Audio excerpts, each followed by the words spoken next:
મોરબીના વીરપરડા ગામના કૂવાના પાણી હાલક ડોલક મામલે હવે તંત્રએ સ્પષ્ટતા કરી છે।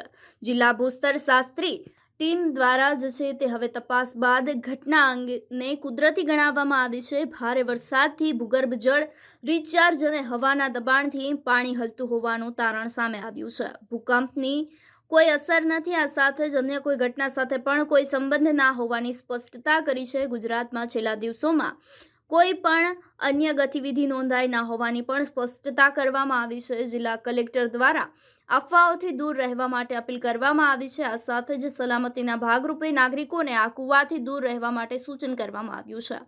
5 દિવસથી કૂવાના પાણી હાલક ડોલક મામલે લોકોમાં કુતૂહલતા સર્જાઈ હતી।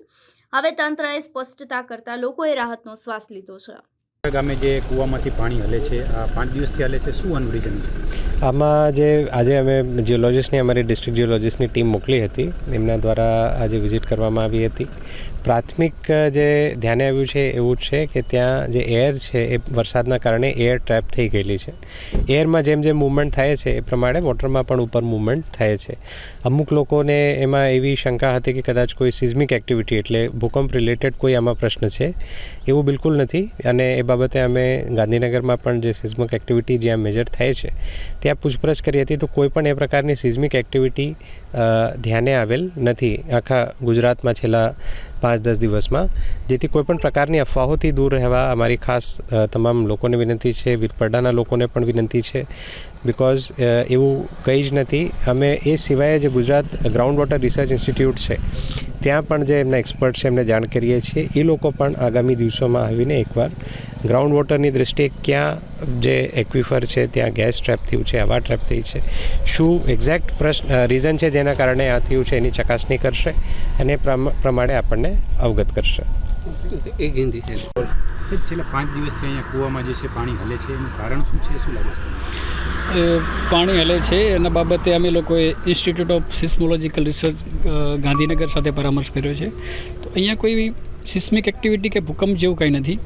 જે પાણી હલવાનું પ્રાથમિક કારણ એ છે કે ઉપરવાસમાં હેવી રેઇનફોલ જ્યારે થાય ત્યારે ગ્રાઉન્ડ વોટર રિચાર્જ થતું હોય છે। તો રિચાર્જ વખતે જે રોક પથ્થર આવે છે લેયર, એમાં પોર સ્પેસીસ આવે છે, એમાંથી એર રિલીઝ થવાના કારણે થતું હોય છે અને બાકી હાઈ વિન્ડ વેલોસિટીના કારણે થઈ રહ્યું છે। અન્ય કોઈ બાબત સિસ્મિક કે એવી કોઈ બાબત ધ્યાને આવેલ નથી।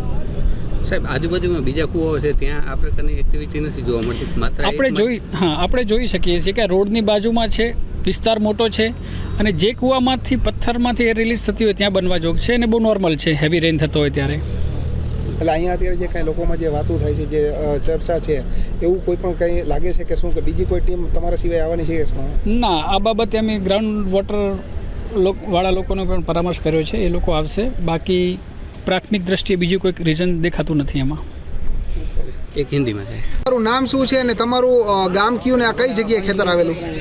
મારું ગામ વીરપરડા અને આ ખેતર મારું છે હાઈવે ઉપર, જે એક્સપ્રેસ વે છે ને એના કાંઠે જ છે।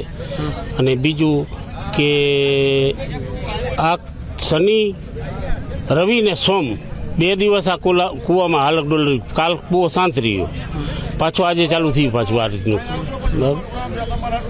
તમને શું લાગે છે, તમે આ કહું હાલક ડોલર પછી કોઈ જાણ કરી, કઈ વાત કરી? મેં તો આ સોશિયલ મીડિયા પર વિડીયો મેં જ ઉતારી નાખેલો, એટલે કીધું આ આગળથી ક્યાંક આનો રિસ્પોન્સ મળે કે કઈ શું કારણે થાય છે આ તે બધું, એટલે એના માટે મેં સોશિયલ મીડિયાનો ઉપયોગ કર્યો। કોઈ અધિકારીનો કોઈનો ફોન આવ્યો? ના, બીજા કોઈ અધિકારી, મામલતદારનો અમારા ગામના ઉપસરપંચ ઉપર આવેલો અને એને વિઝિટ કરવા આવવાના હતા, આવ્યા હેક નથી આવ્યા મને નથી ખબર, કાલ હું પાછો અહીંયા હાજર નહોતો। અને આ કૂવો બનાવ્યો એને કેટલો ટાઈમ થયો ને આ વખતે થાય છે એના વિશે તમે શું કહેશો? હવે તો બીજું તો આપણે શું જાણીએ કે આની અંદર કઈ રીતે થતું હોય, અંદર કોઈ ભૂગર્ભ હલચલ હોય કે પછી હવાથી થતું હોય, તો એટલે એ રીતનું છે। બનાવ્યો એને કેટલો ટાઈમ થયો? કૂવો બનાવ્યો એને તો ચોમાસા પહેલા વરસાદે જ પૂરો કર્યો હજી તો। કેટલા ફૂટ પહોળો ઊંડો જે ગણીએ તો? 33 બાય 33 નો કૂવો છે અને 18 ફૂટ ઊંડો।